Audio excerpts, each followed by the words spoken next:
Sou Samuel Benini e convido a todos os cientistas e a demais pessoas a pesquisarem mais, a nos ajudar a compreender o modelo real da nossa Terra, pois o fato é que o mundo não é como nos dizem. Os povos antigos já sabiam. Eles construíram coisas como pirâmides e outros grandes monumentos, dos quais conheciam alinhamentos planetários, a interação das estrelas, conheciam o firmamento melhor do que nós. E nós, com os instrumentos de hoje, não conseguimos nem replicar as pirâmides. E vale lembrar que nenhum desses povos disse que nossa Terra é uma esfera molhada vagando pelo espaço. Estudar nosso mundo te aproxima de Deus, pois quando falamos de ser e estar, e de nosso mundo, de nossa casa, estamos falando do sentido da nossa existência. Alguém criou tudo isso e estamos aqui nesse ambiente por alguma razão. Não deixemos que nos digam que somos apenas poeira das estrelas e que somos frutos de um acaso, de uma explosão onde a vida teria surgido do nada e que esta evoluiu casualmente para chegar em nós como símios evoluídos. Mas entendemos que sim, somos o centro, geocêntrico, somos importantes e jogamos um papel importante na criação, na interação da vida. Que possamos reconhecer o Criador e idealizador disso tudo com a nossa existência. Lhes deixo a imagem de uma opala, onde podemos ver algo semelhante como a Via Láctea. Tais formações, tais pedras, são baseadas em silício. Povos antigos chamavam o firmamento de a rocha de Deus, as pedras afogueadas, que são responsáveis pela natureza dos anjos. Lhes convido agora a entender o firmamento, o domo da Terra, uma das peças mais importantes, uma obra da mão do Criador.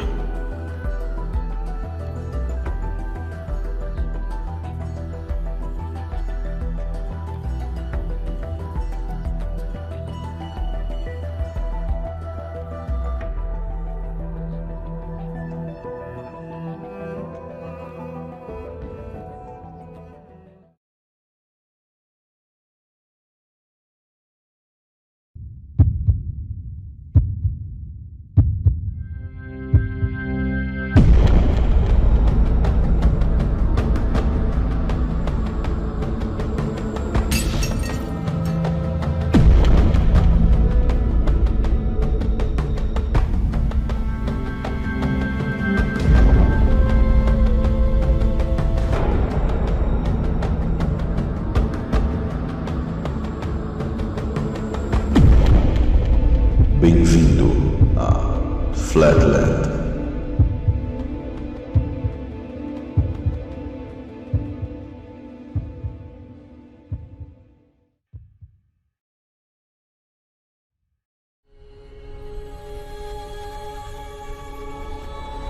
Muitas cosmologias dos mais diversos povos antigos mostram nosso mundo revestido por uma cúpula. O céu egípcio possui um formato de cúpula.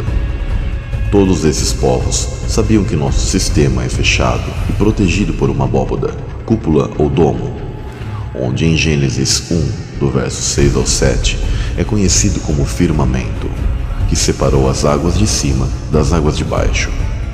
O termo hebraico, hakia, dá um entendimento para algo firme e sólido, batido ou martelado, sendo forjado por fogo, semelhante a um ferreiro forjando um artefato. Fogo na Bíblia simboliza o eletromagnetismo e o plasma. Deus criou esse mundo pelo poder de sua palavra. Em Jeremias 23:29 está escrito: porventura a minha palavra não é como o fogo, diz o Senhor, e como um martelo que esmiuça a pedra? Deus forjou e estendeu uma cúpula sólida sobre a terra. As operações High Jump, Deep Freeze, Fishbone e Dominic foram realizadas pelo governo norte-americano na Antártida nos anos 50 e 60 para pesquisarem sobre a estrutura e composição dessa abóbada. Tais informações são mantidas no mais absoluto sigilo pelos governos. Qual seria a composição dessa cúpula? Nosso reino é elétrico e magnético. A composição da abóbada terá que ter um vínculo eletromagnético, tendo propriedades de semicondução e de isolante.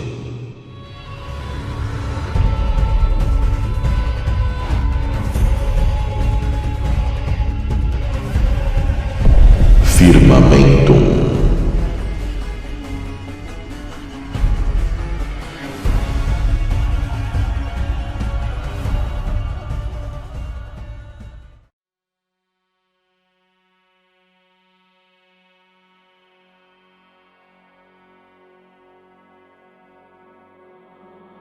Assim como no projeto italiano de um jardim embaixo d'água, conhecido como Nemo's Garden, a biosfera terrestre se encontra dentro do oceano primordial. A ciência assume que os elementos mais presentes no universo são hidrogênio, hélio, oxigênio, entre outros. Sendo assim, elementos como hidrogênio e oxigênio formam a água. Eles sabem que a água é o elemento da vida em que estamos submersos, e por isso criaram a teoria da sopa da vida, em que a vida vem da água.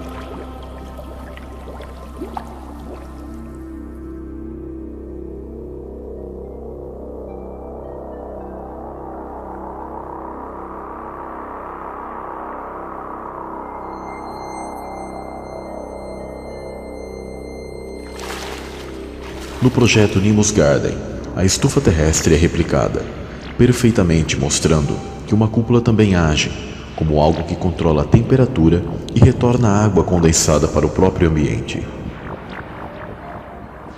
Esta estufa possui um ventilador ao centro para controlar as massas de ar, assim como o ponto magnético do centro-norte da Terra, que é um dos responsáveis pelo fluxo das massas de ar da Terra através da malha magnética do campo toroidal terrestre, que faz esse processo. Então sabemos que a abóbada celeste nos protege e separa de outros ambientes não propícios para que nossa dimensão ou plano da Terra abrigue vida. Ela também serve como algo que mantém gases necessários, tendo sua organização em camadas, com os gases mais leves nas partes mais altas e não escapando pelo universo, mas guardados aqui como uma perfeita estufa.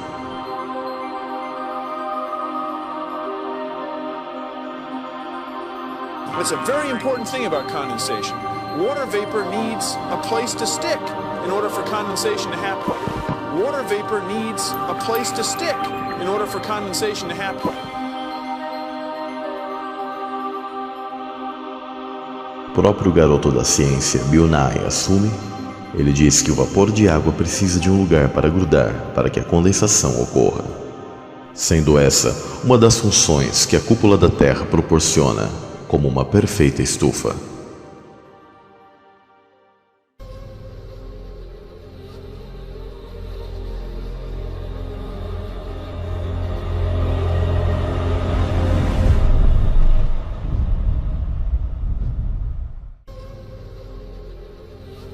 Ao voltarmos no tempo, constatamos que as antigas civilizações falaram que os deuses batalharam nos céus, onde houveram fortes raios, relâmpagos, trovões e pedras de saraiva. Os céus ficaram em chamas e resultou numa rachadura na cúpula da Terra.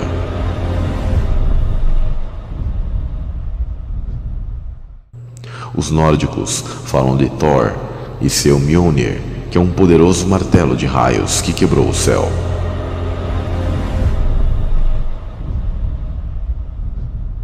Já o filme Blade Runner fala que essa guerra aconteceu nos portões de Orion.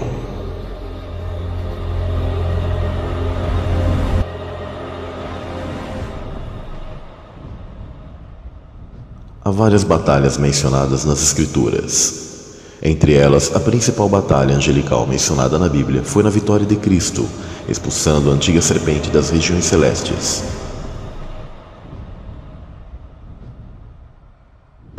E houve batalha no céu, Miguel e os seus anjos batalhavam contra o dragão, e batalhavam o dragão e seus anjos, mas não prevaleceram, nem mais o seu lugar se achou nos céus. Apocalipse 12, 7 e 8.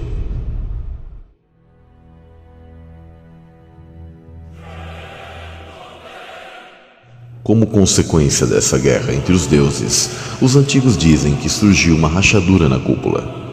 Essa fenda esbranquiçada no céu noturno é observável e ficou conhecida como Via Láctea.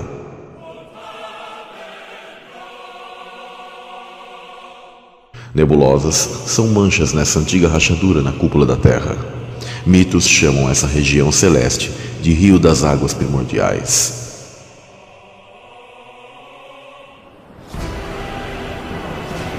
Descargas de plasma das batalhas antigas, provenientes das carruagens dos deuses conhecidas por algumas culturas como Vimanas, atingiram a cúpula dos céus. Esses deuses chegaram a rachar a abóbada celeste, permitindo que fendas, aberturas, ou como na Bíblia mencionado, janelas dos céus, fizessem com que as águas de cima caíssem sobre o mundo no grande dilúvio mencionado pelas civilizações ao redor do mundo.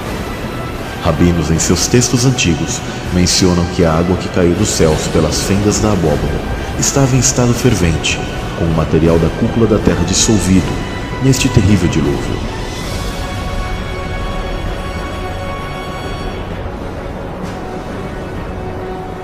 Então temos um cenário caótico de saraiva, água, fogo sendo derramados sobre a terra e gases em imensa ionização no céu, com descargas, raios e trovões como nunca houve na história.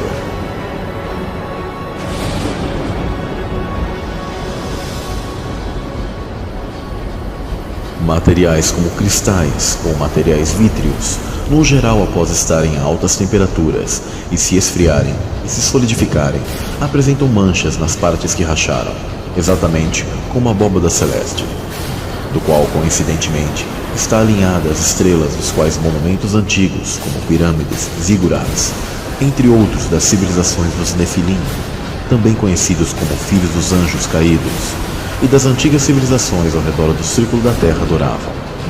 Este é o porquê das nebulosas que observamos no céu estarem alinhadas às principais grandes regiões desérticas da Terra, onde as areias e vida escassa, como em outras regiões, mostra que houveram eventos e uma guerra nuclear, deixando essas principais partes do mundo devastadas até os dias de hoje.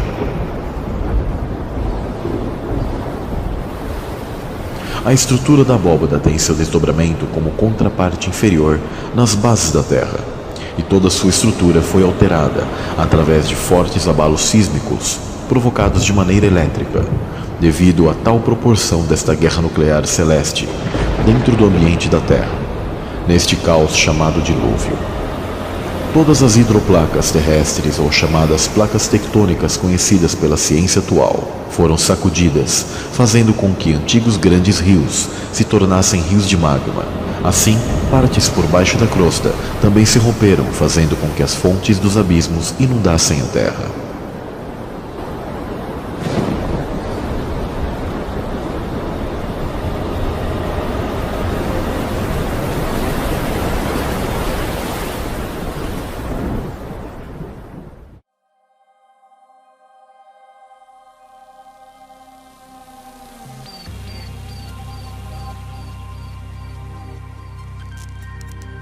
Desertos possuem vastas quantidades de areia, e a composição da areia é quase totalmente dióxido de silício. Geralmente pode ser encontrada misturada nela grandes quantidades de outros minerais, como carbonato de cálcio, vários tipos de micas, feldspatos. Há extensões enormes de areia vitrificada ou vidro no deserto do Saara, que cobrem, por exemplo, uma extensa região no Egito, e aglomerado de cristais de quartzo no Tibete. Então aqui temos fragmentos daquela cúpula, onde os egípcios chamavam de a Rocha de Deus, e eles sabiam de onde veio. Eles descreveram a cúpula sobre a terra como um deus.